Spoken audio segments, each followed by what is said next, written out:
आप सभी कक्षा 6 के विद्यार्थियों का स्वागत है हमारे चैनल एजुकेशन अड्डा बाय मी में। आज की इस वीडियो में आपके लिए लेके आए हैं 8th ग्रेड अभ्यास पुस्तिका विषय विज्ञान कक्षा 6 अध्याय 7 गति एवं दूरियों का मापन। तो ये अध्याय 7 गति एवं दूरियों का मापन। देखिए, पहले आपको कुछ यहाँ पे क्रियाकलाप दिए गए हैं। आपने मापने के लिए किस वस्तु का उपयोग किया, लिखो। पेन का ढक्कन, उपयोग की गई वस्तु का माप 4 सेंटीमीटर, खंभे की लंबाई 8 सेंटीमीटर, 5.7 सेंटीमीटर, 3.6, 5.5 है ना। ये आपके जो है आंसर रहेंगे। फिर सही विकल्पी प्रश्न पे आते हैं। पहला क्वेश्चन है, दिल्ली व भोपाल के बीच की दूरी को प्रमुख रूप से किस मात्रक में व्यक्त किया जाता है? तो यह है किलोमीटर। ठीक है, इसका आंसर क्या रहेगा? किलोमीटर में है जो हम इस दूरी को व्यक्त करते हैं। अगला रहेगा, 1 सेंटीमीटर के 10 बराबर भागों में से एक भाग को क्या कहते हैं? तो वह है मिली लीटर। इसका आंसर क्या रहेगा हमारा?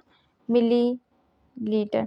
फिर है, वर्तुल गति का उदाहरण है। तो बिजली के पंखे की पंखुड़ियों की जो गति है ना, जो पंखा घर में लगा रहता है ना, कुछ इस प्रकार। तो इसकी जो पंखियाँ होती हैं, किसी में 3 है ना, किसी में 4।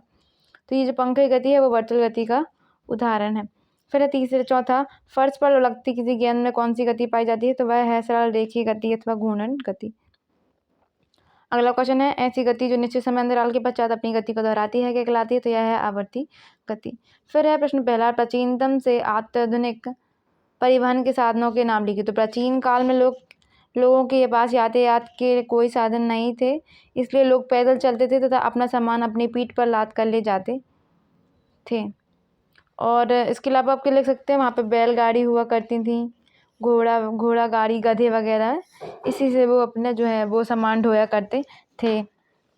फिर दूसरा, किसी वक्र रेखा की लंबाई का मापन किस प्रकार करेंगे? तो उत्तर लिखेंगे, हम किसी वक्र रेखा की लंबाई सीधे ही मीटर से पैमाने का उपयोग करके नहीं माप सकते। वक्र रेखा की लंबाई मापने के लिए हम धागे का उपयोग कर सकते हैं। फिर तीसरा, पूछो अपने घर के सामने सीधी सड़क पर किसी वाहन की गति का परीक्षण करा, बताइए वाहन में कौन सी गति होगी? तो सीधी सड़क पर सरल रेखीय गति होगी। प्रश्न 4 है, लुढ़कती हुई गेंद में किस प्रकार की गति होती है? तो उत्तर रहेगा फेस। गेंद किसी फर्श पर लुढ़कती और घूर्णन करती हुई आगे की ओर गति करती है। इस प्रकार गेंद सरल रेखीय गति के साथ साथ घूर्णन गति भी करती। अगला क्वेश्चन है प्रश्न 5वां, एक समान मापन की आवश्यकता क्यों? तो उत्तर, प्राचीन काल में लोग पैर की लंबाई, अंगुली की चौड़ाई, एक कदम की दूरी आदि का उपयोग मापन की मात्रा के रूप में करते थे। इससे उलझनें होती थीं तथा इसलिए किसी एक समान मापन प्रणाली को विकसित करने की आवश्यकता उत्पन्न हुई। फिर प्रश्न 6वां, इन वस्तुओं को स्थिर तथा गतिशील वस्तुओं में वर्गीकृत करना है। तो देखिए, स्थिर वस्तु में आएगा टेबल, मेज, घर, दीवार, घड़ी इत्यादि। और गतिशील वस्तु में आएगी लुढ़कती हुई गेंद, चलती रेलगाड़ी, उड़ती चिड़िया और घड़ी की जो है वो सुइयाँ। प्रश्न 7वां है, किसी वस्तु की लंबाई 2.54 मीटर है, इसे सेंटीमीटर तथा मिलीमीटर में व्यक्त कीजिए। तो देखिए, उत्तर कैसे रहेगा? 1 मीटर में होते हैं हमारे 100 सेंटीमीटर। 1 मीटर में हमारे 100 सेंटीमीटर होते हैं, तो 1 सेंटीमीटर में कितना होगा?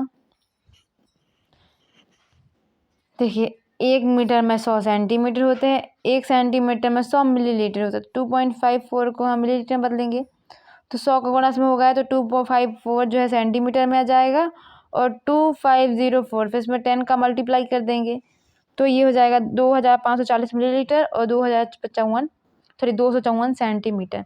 फिर है प्रश्न 8वां, वर्तुल गति क्या होती है? उदाहरण से समझाओ। तो किसी वृत्ताकार पथ में होने वाली गति को वृत्तीय गति या वर्तुल गति कहते हैं। उत्तर के लिए घड़ी की सुई की गति या और पंखे की गति। तो ये पंखे की गति दिखाई गई है। प्रश्न 9वां है, लंबाई मापते समय कौन सी सावधानियां जो है वो रखनी चाहिए? तो देखिए, अगर आपको राइटिंग समझ में नहीं आ रही तो जो बोला जा रहा है आप उसे ध्यान से सुनिए। उत्तर आएगा, लंबाई मापने के लिए हम मीटर पैमाने का उपयोग करते हैं। किसी वस्तु की लंबाई मापने के लिए आपको किसी उपयुक्त युक्ति का चयन करना चाहिए। सावधानियां कौन सी रखनी चाहिए? पहला, पैमाने को वस्तु के संपर्क में इसकी लंबाई के अनुदिश रखिए। दूसरा, पैमाने के शून्यांक से माप लेने से बचिए। तीसरा, माप लेने के लिए आँख की सही स्थिति भी महत्वपूर्ण होती है। आपकी आँख जिस बिंदु की माप ली जानी है उसके ठीक सामने होनी चाहिए। प्रश्न 10 है, आवर्ती गति क्या होती है? कोई 5 उदाहरण दीजिए, चित्र भी बनाइए। उत्तर है, आवर्ती गति ऐसी गति जो एक निश्चित समय अंतराल के पश्चात दोहराती है, उसे हम आवर्ती गति कहते हैं। उदाहरण के लिए पहला है लोलक की गति, दूसरा वृक्ष की शाखाओं की गति, तीसरा झूला झूलते समय बच्चे की गति, चौथा सितार की डोरियों की गति, 5वां तबले के पृष्ठ की गति। देखिए, आप इस प्रकार के डायग्राम भी जो है वो बता सकते हैं आवर्ती गति के उदाहरण। फिर प्रोजेक्ट कार्य 1 है, अपने घर में स्थित वस्तुओं को सेंटीमीटर में नाप कर उनकी माप को मीटर में बदलकर तालिका में भरी। तो देखिए दरवाजा हमारा 200 सेंटीमीटर, मीटर में 2 मीटर। खिड़की है 400 सेंटीमीटर, मीटर में 4 मीटर। पलंग है 1000 सेंटीमीटर, 10 मीटर। टीवी है 100 सेंटीमीटर, 1 मीटर। अलमारी है 500 सेंटीमीटर, तो 5 मीटर। टेबल है 600 सेंटीमीटर, 6 मीटर। सातवां पेटी है 400 सेंटीमीटर, 4 मीटर। फ्रिज है 300 सेंटीमीटर, तो मीटर में 3 metre. Cooler 400 centimetre, 4 metre. Photo frame जो है 50 सेंटीमीटर, तो ये है हाफ मीटर, आधा मीटर।